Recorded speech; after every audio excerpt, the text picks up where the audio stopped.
수사는 검찰이 하는데 앞으로 수사 기소가 분리됐으면 이제 앞으로 공정위 사건 수사는 어디서 합니까?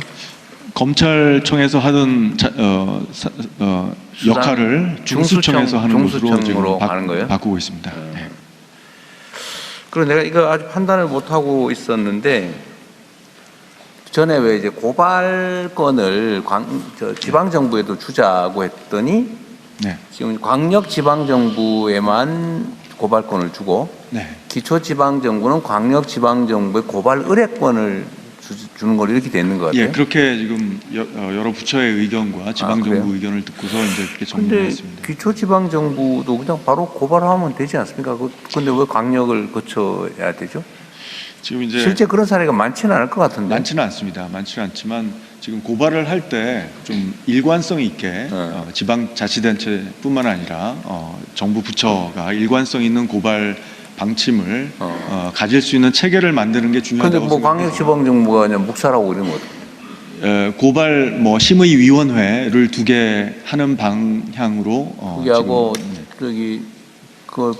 예를 들면 지방정부도 나름의 정부인데 그 무리하게 엉터리로 하지는 않을 텐데 다만 기준이 들쭉날쭉할 수 있다. 그러면 광역지방정부에서 함부로 그러면 거부하지 못하게. 그것도 권한이라고 자기는 마음대로 권한 행사를 고발심의위원회를 통해서 좀 공정하고 객관적으로 법 집행을 거부하려면 상당한 이유가 있게 그렇게 정치를 좀 만들면 될 것 같네요. 그다음에 지금 이제 공정거래법에 특별한 예외를 뺀 나머지는 예를 들면 하청업체들이 집단으로 그 원청에다가 부당히 시정 요구를 하거나 하면 지금 공정거래법 위반이잖아요. 현재는. 이걸 고치자고 전에 우리가 얘기 많이 했잖아요. 그죠? 그렇습니다. 이게 힘의 균형이 안 맞는 상태에서 협상을 하면 이게 공정하지가 않거든요. 이 균형을 맞춰주려면 단결을 허용해야 되는데 이게 만약에 이제 담합으로 가가지고 이게 힘센 쪽이 연합을 해가지고 나쁜 짓을 하면 안 되지만 힘 약한 쪽이 연합을 해서 힘의 균형을 이루는 건 보장을 해줘야 되잖아요. 지금까지 공정거래법은 을들이 연합하는 걸 금지했단 말이에요. 이거 개정하기로 했는데 지금 진척은 어떻게 됐어요? 지금 법 개정안이 마련돼 있고요. 그래서 의뢰 협상력 행사와 관련된 단체 행동에 대해서는 법 적용을 제외하는 방식으로 지금 개정안이 마련돼 있습니다. 개정안을 만들고 있는 중이고. 그렇습니다. 국회에는 아직 진척을 안 돼 있는 상태군요. 알겠습니다. 요것도 지금 약간의 산하 기관들이 있죠. 공정거래 조정원은 조정 의뢰를 받았을 때 조정하는 건가요? 조정원? 왼쪽에 있습니다. 저희 주된 업무가 그 갑을 관계에 있어서 사업 활동 과정에서 피해가 발생했을 때 분쟁 조정을 저희 조정원에 의뢰를 하고 있고 저희가 요청을 받으면 하는 걸로? 예, 조정을 지금 업무를 하고 있습니다. 아까 말씀드린 대로 우리 국민참여단에서는 이 두 가지 동시에 지금 보고했으니까 의견 있으면 말씀하십시오. 예, 앞에 세 번째 분 드리겠습니다. 네, 안녕하십니까. 경기도 김포에서 외식 사업을 하고 있는 지용입니다. 저는 배달앱 수수료 관련한 내용을 이야기하려고 합니다. 대통령님께서 지사 시절 공공배달앱인 배달특급을 시작으로 배달앱 수수료 상한제와 플랫폼 수수료 부담 완화 등의 정책 비전을 통해 자영업자의 고충에 깊은 관심을 가져오신 점을 잘 알고 있습니다. 하지만 현장에서 일하는 자영업자의 입장에서는 이 정책들이 실질적으로 추진이 되고 있는지에 대한 의문이 있습니다. 현재 저희 매장에서 배달앱으로 12,000원짜리 김치찌개를 팔면 배달앱 관련 비용으로 절반 이상이 나가게 되고 실제 정산 금액은 5,000~6,000원에 불과합니다. 재료비, 인건비, 임대료 등을 빼고 나면 실제 남는 돈은 1~2,000원밖에 되지 않습니다. 저희가 6년 전에 오픈을 했는데 6년 사이에 이 같은 매출이 나와도 저희가 가져가는 금액은 거의 절반 가까이 떨어져 있는 상황입니다. 이처럼 한계에 다다른 자영업자들이 숨통이 좀 트일 수 있도록 배달앱 수수료 상한제 같은 실질적인 법적 규제 장치를 조속히 마련해 주실 것을 부탁드리겠습니다. 감사합니다. 저게 참 이게 제가 경기도지사 때 저 문제 때문에 연기 배달 특급? 배달 특급이었던 것 같은데, 공공 배달 앱을 만들어서 민간과 경쟁을 해서 민간이 마음대로 못하게 하려고 시도를 했었는데, 제가 퇴임한 이후에 그 배달 앱에 대한 지원이, 재정 지원이 확 줄어들면서 사실상 없어지다시피 해버린 것 같아요. 근데 그때 중소기업부에다가 이 공공배달 앱이 전국의 자치단체들이 막 여기저기서 하고 있거든요. 잘 되는 데는 잘 되고 안 되는 데는 안 되고 그러는데, 이게 사실은 공공 영역에서는 정보를 가지고 있잖아요. 근데 민간은 그걸 어떤 계기를 통해서 다 수집을 하는데, 공공 영역은 그걸 가지고 있으니까 그거를 활용해서 그 안에서 뭐 자유롭게 사업을 하게 하든지, 아니면 공공이 참여하는 뭐 민간 법인, 경기도 주식회사가 사실 그런 거였는데, 그렇게 하는 걸 지원하든지 해서 좀 경쟁 체제를 유지해야 되지 않냐는 생각을 일단 하고 있어요. 근데 이거를 가격을 직접 정하는 거는 사실 이게 제소당할 일이죠. 약간 문제가 있죠. 이게 시장 원리에 좀 반하는 거라서. 근데 지금 이 배달 앱 관련해서는 무슨 어떤 회사가 다 거의 다 인수를 다 해가지고 지금 독점 문제 때문에 별도로 운영을 하고 있는 상태죠. 지금 현재 배달의 민족은 우버가 인수하는 걸로 기사화되어 있어서 독일 회사에서 우버로 넘어가는 거예요? 네, 독일 회사를 미국 회사가 인수하는 걸로 지금 되어 있고요.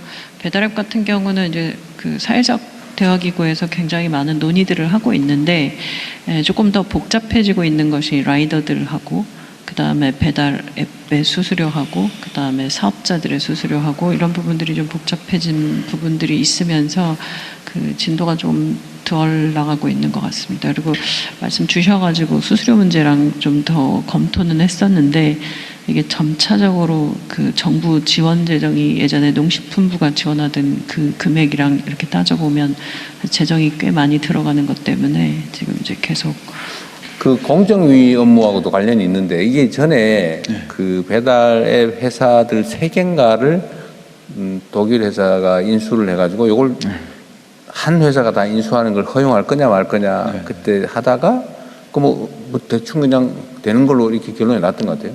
일부 지분을 매각하는 뭐 그 명령은 있었던 걸로 알고 있습니다. 근데 그 후에는 못 챙겨본 모양이군요.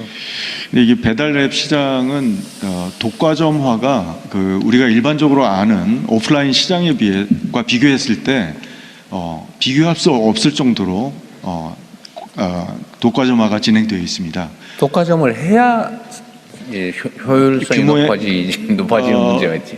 그러니까 물론 규모의 경제성을 이제 추구하려면 어느 정도 규모가 있어야 됩니다. 그런데 이제 너무 과도하게 몇 개 기업이 독과점을 하면은 경쟁이 제한되기 때문에 그것이 또 효율성을 저해하는 요인인데요. 공공 개발 앱이 성공할 수 없는 이유는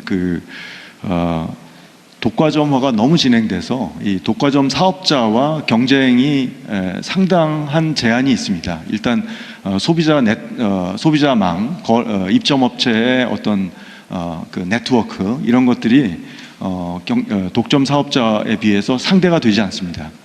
그래서 이제 경쟁에서 이제 질 수밖에 없는. 그런데 그거는 좀 판단은 좀 다를 수 있고요. 네, 중기부 이채관입니다.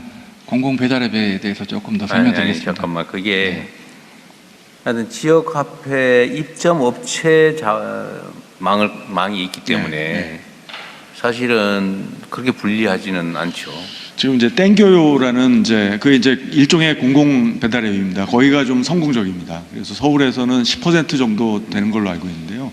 거기 상당히 성공한 케이스이고요. 지금 독과점화를 엄정하게 제재해서 이 독과점 기업들의 경쟁 제한성을 해소하는 것이 이 공공 배달앱이 이 시장에서 자기 영역을 넓혀갈 수 있는 가장 중요한 사실상 거의 독점화 돼 버리지 않았나요? 지금 좀 약간 애매한 방법으로 인수를 한 개인가를 빼고 합병을 했는데 그 한 개도 사실은 실질적으로 지배하는 자회사 비슷하게 돼가지고 그래서 지금 실질적으로 두 개 기업이 거의 90%의 시장을 가지고 있다고 보시면 되고요. 그 기업들이 지배하는 소비자라든지 입점업체망은 수백만에 이릅니다. 그러니까 이 수백만, 천만이 넘습니다. 이 그 사용자 네트워크가 이거를 이길 수가 없습니다. 그래서 여기에 대해서는 독과점 규제를 철저히 해서 엄정하게 해서 이 독과점 기업들이 경쟁을 해서 수수료를 낮추게 하는 것이 입점업체들에게 가장 이로운. 실제로는 경쟁이 이미 없는 상태가 되어버렸는데.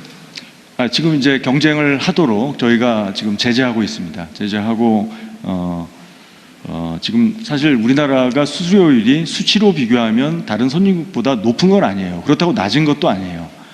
평균 이상인 건 맞습니다. 그런데 우리나라는 입점업체의 밀도가 다른 선진국과 비교할 수 없을 정도로 높습니다. 그래서 이 배달앱들이 상당히 높은 10% 이상의 영업이익률을 누리고 있어요. 그래서 제가 보기에는 우리 시장에서 입점업체의 공급이 워낙 많기 때문에 수수료율은 지금보다 훨씬 낮은 수준으로 가는 것이 경쟁 질서라고 생각합니다. 소상공인 신흥공단 잠깐 말씀만 해주십시오. 그 대통령님이 경기도지사 하시던 시절에 경기도에서 만든 배달앱, 공공배달앱이 되게 성공적이었거든요. 군산에서도 성공적으로 돼가지고 그 지역 내에서는 거의 뭐 60% 이상을 할 정도로 성공적이었습니다. 근데 이게 왜 이제 쓰러졌냐면은 그 첫째는 지방자치단체장님들이 그 자리를 다른 분으로 바뀌었을 때 거기에 관심이 없어져 버리면 그냥 지원을 안 하면서 없어져 버렸는데 그거는 계속 반복될 수 있기 때문에 좀 위험하더라고요. 그래서 이 부분이 공공배달앱이 살아나려면은 사실은 전국적인 망을 가져야 된다. 그래서 중소기업청 국부에서 해야지. 예. 그래서 전국적인 망을 가져야 되고 그러려면은 지금 하고 있는 데들 중에서 뭐 특정 그 업체를 내가 거론은 못하지만 그런 부분들이 사실은 유지되고 있는 것이 수수료를 낮게 하면서 유지되고 있거든요. 그 한 업체는. 그러면 그런 부분들 민간 업체하고 아까 대통령님 말씀하신 것처럼 민간과 공기업이 같이 할 수 있는 어떤 그런 시스템을 만들어가지고 공공배달앱의 전국망을 만드는 것도 괜찮다. 그래서 뭐 공공이 직접 운영하는 건 그렇고 관여하고 지원하되 그렇죠. 뭐 민간이 주도권을 갖게 하면 뭐 이제 방법은 될 텐데 그런 방식으로 좀 지금은 하여튼 수수료 통제를 좀 직접 해보면 어떠냐는 건데 그거는 현실적으로 쉽지는 않은 거죠. 현실적으로 수수료 상한을 어느 정도 수준에 책정하느냐의 문제인데요. 상한을 지나치게 낮게 책정하지 않는 한은 그것도 법률상으로 할 수는 있는 일이에요. 그렇습니다. 충분히 특히 영세 소상공인 같은 경우는 수수료를 좀 낮게 가져갈 수 있도록 그러면 유도할 수 있습니다. 지금 뭐 제안도 있고 뭐 내부에서 검토도 하고 있는 것 같은데 하여튼 이 독점에 따른 너무 과도한 수수료 문제는 적절하게 통제할 수 있으면 그렇습니다. 권한을 가지고 통제를 해보도록 하시죠. 예. 네. 요 얘기는 요까지 하시죠. 뭐 얘기하십시오.